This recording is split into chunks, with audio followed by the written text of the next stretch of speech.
O ito, dito naman tayo sa impeachment ni VP Sara. O talaga naman, di ba? Tignan mo, ang daming issues na dapat natin pinag-uusapan, tapos putang ina yung away ng mga vlogger pinag-iintindihan nyo. Dito tayo sa mga issue ng bayang Pilipinas, yan ang banata natin. Hindi yung vlogger sa vlogger, nagbabanatan para kayong mga bata. Putang ina yan, wala namang patimpalak ng kung sino yung pinakamagaling na vlogger sa Pilipinas. Lahat kayo, nag-away-away. Kalmado lang, focus tayo sa issue, focus tayo sa goal.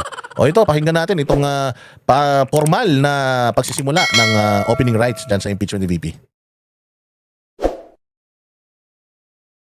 Ngayong hapon po ay formal nang nagbosyon ang Senate minority sa plenaryo para simulan na agad ang opening rights ng impeachment trial ni Vice President Sara Duterte. Pero bago po yan ay nanindigan si Senate President Chis Escudero na hindi siya makikinig sa mga anyay gustong madaliin ang impeachment trial ni Vice President Duterte.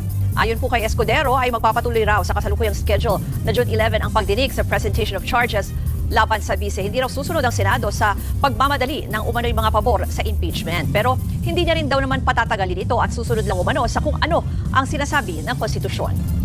Hindi ko gusto si VP Sara, pero hindi ko rin... Grabe ka naman. Grabe naman doon sa hindi mo gusto si VP Sara. Makala mo naman gusto ka niya. O, tinan mo naman yung mukha mo, sir. O, parang ano yan ng pachinko ball. Parang gulungan ng mga pachinko ball yan, yung pagmumukha mo puro butas.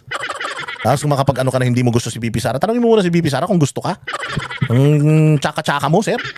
Oh, grabe ka naman, hindi mo gusto si VP Sara. Hindi rin ako galit sa kanya. I am performing and doing my role the best way I see fit without any fear or bias in favor or against anyone. Itong mga taong nagmamadali, klaro naman na ayaw sa kanya. Kilala nyo naman sila eh.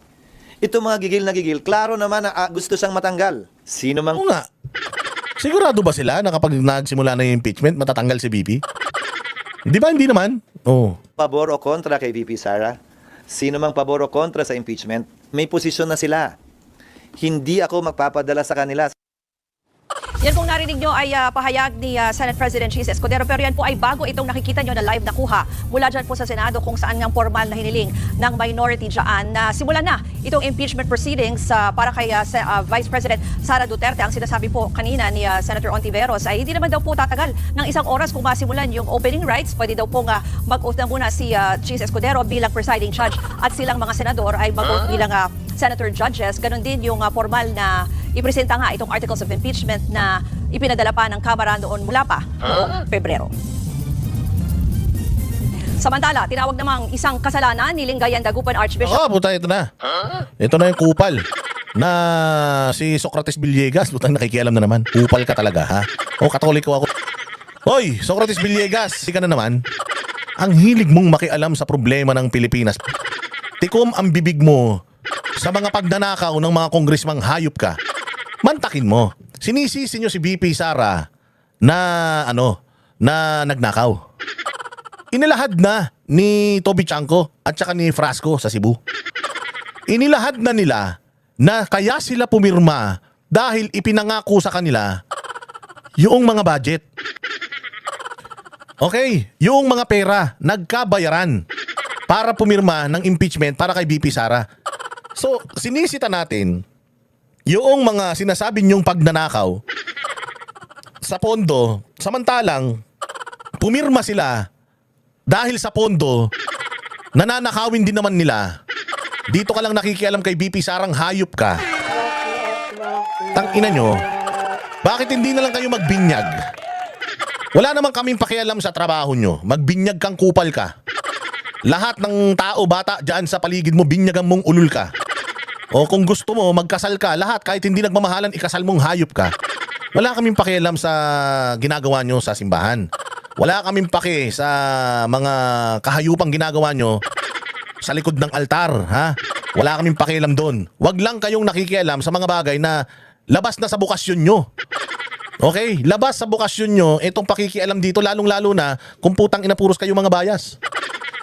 Pagka mga Duterte lang, dun lang. Tikom ang bibig ninyo sa mga Marcos. 5,500 flood control project, 1.4 billion per day, putang ina ninyo, mas malaki yan. Bakit hindi kayo nag-iingay tungkol dyan? Binabaha ang mga Pilipino. Yung mga Katolikong nagsisimba sa inyo, mga hype kayo.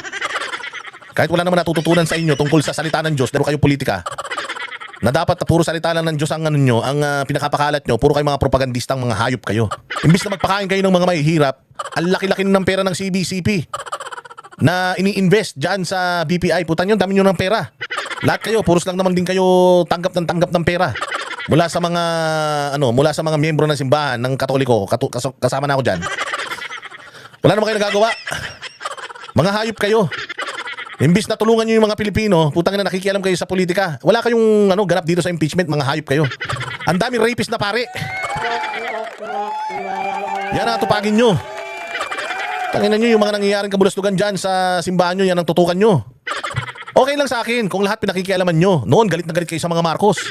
Di ba? Never again. Lahat kayo nakikipag-rally pa. Putang ina ngayon. Nakita nyo kung gaano kahayop itong gobyerno ni Marcos, tapos Duterte pa rin ang galit na galit kayo. Tayo na matagal nang wala si Duterte sa gobyerno. Galit na galit pa rin kayo kay Duterte. O isip mo may mga bago ng problema ngayon. Kasinungalingan, pagnanakaw. O ayan, si Martin Romualdez may kaso sa America, bribery. At hindi nyo kino-call out yan. Yung pagtaas ng kuryente, pagdami ng may hirap, walang trabaho. Yung pambubudol sa bigas, ang taas na ng crime rate, ang daming drugs. Ang balita ko may nahuli pang droga sa Argentina. Argentina ba yun? O basta somewhere in Latin America ba yan? O na parang may mga crew na mga Pilipino na hinold dahil tonelada, kilo-kilong cocaine ang nahuli sa kanila. I mean, ganyan na yung katindi ang Pilipinas, putangin na ninyo, tapos impeachment ang inaatupag nyo. Dapat lahat ng issues ng gobyerno natin, inaano ninyo, pinaprioritize nyo. Ano pa? Tangina nyo, yung impeachment ni BP Sara, sinisilip ninyo. Sinampahan din ng impeachment ni Cardema, ang presidente ng Pilipinas, putangin na, dinedma ng Congress, tapos pagdating dito sa Senado, pinupuwersa nyo yung Senado na mag-push through dito sa impeachment, samantalang yung Congress hindi man lang in-entertain yung impeachment para kay presidente. Ano yan? Dati kayong galit sa mga Duterte, sa mga Marcos, ngayon aso na kayo ng mga Marcos? Di ba? O bakit hindi nyo na sila sinisingil dun sa human rights violation ng tatay niya? Bakit dati? Ang tagal-tagal na nilang wala sa posisyon. Lahat ng kahayupan ni Marcos Sr. noon, singil kayo ng singil. Ill-gotten wealth, human rights violation. Bakit ngayon hindi na kayo nagsasalita tungkol dun? Ha? Ano yun? Nakalimutan nyo na? Move on na ba tayo dapat doon sa human rights violations ng mga Marcos? Move on na tayo doon sa ill-gotten wealth ng mga Marcos? Ha? Nabahagian ba kayo? Puro kayo Duterte. Bakit? Dahil tinangkilik ni Duterte yung libro na Behind the Altar. Di ba? Meron ganun libro na pinopromote si Pangulong Duterte kasi masyado kayong self-righteous, masyado kayong linis-linisan, pero sa hanay ninyo ng mga kaparian, ang dami namang bakla. Ang dami namang nangmumulestya ng mga pari, na ano nyo na yan? Na address nyo na ba yan? Ang kapal ng mga pagmumukha nyo. Linis-linisan kayo, kala nyo lahat ng issue ng bayang Pilipinas dapat sinisita nyo. Hindi lang puro Duterte. Lahat, sitahin mo Socrates Villegas. Mula sa mga tao sa Imbornal, hanggang sa baha, hanggang sa corruption. Mantakin mo, GAA, Blancong GAA, PhilHealth, ninakaw yung pera ng PhilHealth, putang na tahimik ka. 1 million na pabahay ang pinangako, may budget ang bayang Pilipinas dyan. Pera ng gobyerno yung pinopondo dyan. Ang bahay na nagawa nila, wala pang 100,000. Mga hayop kayo. Tapos dito lang kayo, nakapokus sa impeachment ni BP Sara. Tangin ng mga demonyo kayo. Hindi nire-respeto yung ganyang mga tao. O dahil yung mga ganyang mga tao, ano yan? Ang kaluluwa niyan Satanas. O dahil namumuliti ka. Hindi yan kasama sa sinumpaan nyo. Wala kayong pinag-aralan tungkol sa batas. Kaya wag kayong nakikialam sa gobyerno. Kaya nga separation of church and the state. Hindi kayo dapat nakikialam sa pamahalaan. Pakialaman nyo yung gobyerno nyo. Kung gaano karami yung perang kinukuha nyo sa mga Pilipinong Katoliko para ipadala dyan sa Vatican. Kaya gastusin nyo. Bumili kayo ng mga SUV nyo. Yung iba pang mga pari, may mga kabit pa yan. Yan ang unahin nyo. Mga buwisit kayo. Socrates Villegas ang pagkaantala ng impeachment trial ni VP Sara. Ayon po sa Arsobispo, may karapatan ng bansa na malaman ang katotohanan kung tinatago raw ito sa publiko. May tuturing daw yang pagnanakaw. Hindi raw deserve ng mga Pilipino ang pawayaan. Ulul, hindi ka spokesperson ng Pilipino. Socrates Villegas, kupal. Hindi ka spokesperson ng mga Pilipino. Hindi lahat ng Pilipino Katoliko. Kabana ng pisngi mo, busog na busog ka.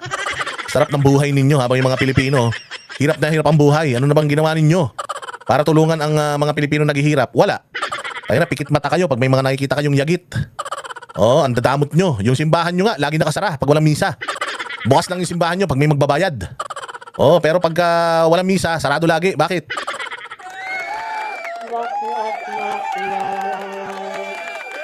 responsibilidad. Kaya nauubos eh, yung mga nagsisimba.